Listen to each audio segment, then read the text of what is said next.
For a while now industry में ये persistent बस बना हुआ है कि जानवी कपूर ने करण जौहर की टैलेंट एजेंसी छोड़ दी है, which is Dharma. At first did not come with a dramatic announcement, कोई ऑफिशियल प्रेस रिलीज नहीं हुई और ना ही कोई emotional social media would buy. In fact दोनों की तरफ से कोई पब्लिक कंफर्मेशन भी नहीं आया था, लेकिन साइंस थे। इंडस्ट्री इनसाइडर्स ने ये नोटिस करना शुरू कर दिया था कि Janhvi was being represented at meetings by a different management team. उसका नाम एसोसिएट करने जाने लगा था by an agency named as collective artist network. कुछ brand negotiations, appearances, they were being routed through collective agency rather than Dharma's talent, लेकिन उसके बावजूद भी कुछ ऑफिशियली डिक्लेयर नहीं हुआ था। This created a strange situation. News existed but it was floating in uncertainty. क्या जानवी ने कंप्लीट एग्जिट ली थी, एक टेम्पररी कोलैबोरेशन था कलेक्टिव एजेंसी के साथ, या फिर वो अपनी टीम को इंटरनेशनली एक्सपैंड करना चाह रही थी? और was she actually parting ways with Dharma's talent agency after years of association? और फिर उसके बाद ना कंफर्मेशन सामने आने लगी। Janhvi Kapoor had indeed move from Dharma collab artist agency to collective artist network. ये वही सिम एजेंसी है जो कि कई बड़े नामों को रिप्रेजेंट करती है, लाइक दीपिका पादुकोण, रणवीर सिंह, रश्मिका मंदाना, राजकुमार राव, नोरा फतेही। सी, एजेंसी शिफ्ट करना कोई छोटी बात नहीं होती, it's a very big move. So this was a clear repositioning move from Janvi's end. But the bigger reason the story gained momentum was not the agency itself, it was the relationship behind it. Janhvi Kapoor को खुद launch किया था करण जौहर ने with the movie Dhadak. She was one of the most visibly supported protege. तो ऐसे में जब कोई इतना क्लोजली एसोसिएटेड है with Karan moves out of his own talent management system, people do not treat it as a routine business, they treat it as something serious. और उसी के बाद स्पेकुलेशंस आने शुरू हो गए थे, is something off between Karan and Janvi. Not only Karan and Janvi but other nepos as well. See, Janvi के इस मूव के पीछे अगर एक साइड से देखा जाए तो the implication is very much clear. Dharma productions आप जानते ही हो कि recently they have faced a series of box office disappointments and financial strains. ऐसे में अगर जानवी खुद को एक ऐसी एजेंसी से डिस्टेंस करती है, it was good for Janhvi's career. और मेरे हिसाब से जानवी जितना मैक्सिमम एडवांटेज गेन कर सकती थी आउट ऑफ दिस एजेंसी उसने करा। उसको डेब्यू मूवीज एजेंसी से मिली, कई कोलैबोरेशन सिम एजेंसी से मिले। करण जौहर की इनफैक्ट धर्मा के अंदर जानवी ने कई मूवीज में भी काम किया, लाइक एक मूवी तो धड़क ही थी, फिर उसके बाद Sunny Sanskari Ki Tulsi Kumari, Gunjan Saxena the Kargil girl, Oscar nominated movie Homebound, यहाँ तक कि जानवी की upcoming movie Lag Ja Gale which is starring Janhvi and Tiger Shroff and Lakshya Lalwani, वो भी धर्मा ने ही प्रोड्यूस करी है। सो ऐसे में ये कहना that Janhvi took maximum advantage of Dharma and left during its downfall will not be wrong. और कहीं ना कहीं ये सजेस्ट भी करता है Janhvi benefited a lot from Karan's backing. पर जब चीज़ें डिफिकल्ट हुई, she did not stay loyal. और कई लोग ऐसे में ना जानवी को अपॉर्चुनिस्टिक बोल रहे हैं, बट मेरे हिसाब से who in Bollywood is not opportunistic.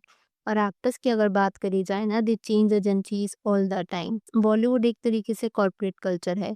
From what I understand she is there to earn money, not to save Dharma. और ऐसे में कहीं न कहीं करण के लिए भी ये बहुत इम्पोर्टेंट है समझना that the nepo kids he has been backing for years, वो शायद करण के लिए उतने लॉयल नहीं है जितना करण उनके लिए लॉयल है। करण ने अक्सर कितने ऐसे नेपो किड्स को चांस दिया है who are not deserving at all. And just imagine उन नेपो किड्स को चांस देने की वजह से उसने कितने ही टैलेंटेड आउटसाइडर से वो स्पॉट छीना होगा, जो कभी शायद वो नेपो किड्स डिजर्व भी नहीं करते थे। द नेपो किड्स जिनसे एक्टिंग तो छोड़ो, मे बी शायद they don't even know their own language, Hindi diction में भी उन्हें प्रॉब्लम रहती है। तो ऐसे में इस Karan getting his karma may be. In fact Karan ना for the longest time that proud bearer of nepotism रहा है। करण की शायद आपको ये फोटो याद होगी जहाँ पर वो काफी कॉन्फिडेंटली नेपो बेबी का टैग ना अपनी शर्ट पर फ्लॉन्ट कर रहा था। करण ने कई नेपो किड्स को लॉन्च भी किया, आलिया भट्ट, वरुण धवन, अनन्या पांडे, जानवी कपूर और कई ऐसे आउटसाइडर्स जो इंडस्ट्री में अपना मार्क बनाना चाह रहे थे, उन्हें पुट डाउन किया ये कह करके that they are not beautiful और हैंडसम एनफ। अनुष्का शर्मा ने इस इंटरव्यू में ये बात को बोली थी that Karan at one point of time wanted to completely destroy her career, क्योंकि उन्हें अनुष्का पसंद नहीं आई थी दिखने में। तो ऐसे में जब नेपो किड जब करण को छोड़ करके जा रहा है ना, maybe Karan is getting the much needed reality check. और ये चीज़ शायद करण के इस इंटरव्यू से ना क्लियर भी होती है। तो हुआ क्या, अभी हाल ही में एक रिसेंट इंटरव्यू हुआ था जहाँ पर Karan kinda to dig at the actors जो अपनी टैलेंट एजेंसी छोड़ते रहते हैं या फिर चेंज करते रहते हैं। अब वहाँ पर ना बात तो उन्होंने जनरल एक्टर्स की करी थी, बट रिपोर्ट्स जो निकल कर के आ रही थी वो ये थी if he is hinting at Janhvi, क्योंकि नाम तो किसी का लिया नहीं था करण ने, बट एग्जैक्टली स्टेटमेंट क्या बोली थी पहले मैं आपके साथ वो शेयर कर देती हूँ. So Karan said and I quote, every 2 years people are shifting from one agency to another because they are so insecure that they feel we are time bound. If we pause here for a second, what does this mean? Karan ये suggest करना चाह रहा है that actors today operate from insecurity. उन्हें लगता है कि उनका टाइम लिमिटेड है. They fear irrelevance. अगर सक्सेस इमीडिएटली नहीं आती, they panic and change representation, thinking की प्रॉब्लम मैनेजमेंट में है रादर देन सर्कमस्टांसेस या फिर उनकी खुद की परफॉर्मेंस. आगे करण ने ऐसा भी कहा, nobody is loyal in this business. Actors just keep hoping and skipping. और ये करण की स्टेटमेंट अगर देखी जाए तो काफी स्ट्रॉन्ग स्टेटमेंट है. It seems that he is frustrated. Loyalty Karan के हिसाब से has become rare. Actor agencies काफी फ्रीक्वेंटली शिफ्ट कर रहे हैं क्योंकि वो फास्टर रिजल्ट्स चाह रहे हैं. आगे करण ने ये भी बताया, so you put 2 years of life into a talent and they suddenly move somewhere else and then they don't like it then and they want to come back to you. This is a vicious circle. आगे तो in fact करण ने जो बोला मेरे हिसाब से काफी सच्चाई बोल दी. He mentioned just commission an artist is going to give you nothing because artists are nobodies. They are absolutely nobodies. वो किसी के नहीं है. अब यहाँ पर वो ये नहीं कहना चाह रहे थे that artists are insignificant. It means they do not belong to anyone. वो independent brands होते हैं. They align with whosoever serves their interests at that time. और बिजनेस पर्सपेक्टिव से देखा जाए तो एजेंसीज कैन नॉट रिलाई सोडली ऑन कमीशंस, क्योंकि आर्टिस्ट कभी भी उन्हें छोड़ करके जा सकते हैं. तो करण के इतने सारे रिमार्क्स जो उन्होंने लिए about the actors who are shifting their agencies from time to time, netizens को तो यही लगा that Karan is throwing a subtle shade towards Janvi.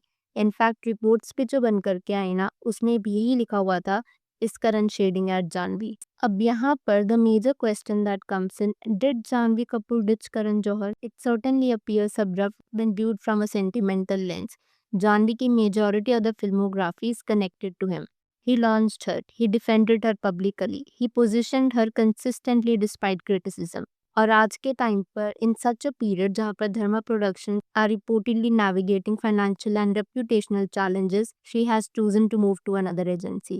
एक पर्सपेक्टिव से देखा जाए so this looks like abandonment during a difficult phase. दूसरे पर्सपेक्टिव से देखा जाए तो मेरे हिसाब से it is strategic survival.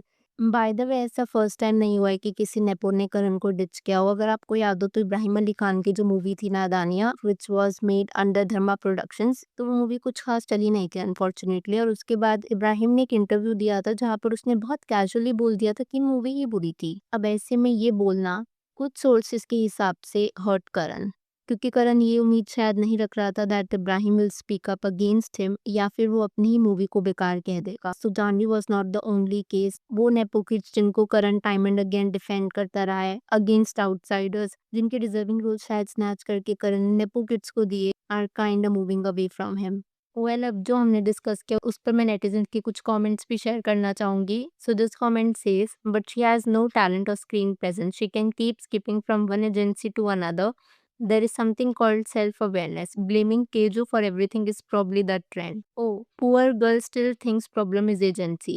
Talent manage करने के लिए टैलेंट है कहाँ किसी में. ये कमेंट आई नो थोड़ा सा हार्श था, बट मेरे हिसाब से जो इन जनरल इस तरीके के कमेंट्स कहना चाह रहे थे वॉज द फैक्ट कि नेपो किड्स में शायद से self awareness is something which is lacking a lot. अगर वो एजेंसी शिफ्ट कर भी लेते हैं then also it will not make as much of a difference जितना शायद वो अपनी एक्टिंग पोटेंशियल को इम्प्रूव करके ला सकते हैं. अब मैं यहाँ पर आपसे आपका ओपिनियन जानना चाहूँगी. अगर आपकी इस वीडियो के ऊपर कुछ थॉट्स हो तो please to let me know in the comments below. Video पसंद आई हो तो with that like button consider subscribing the channel if you haven't already, and I will see you super soon with another video.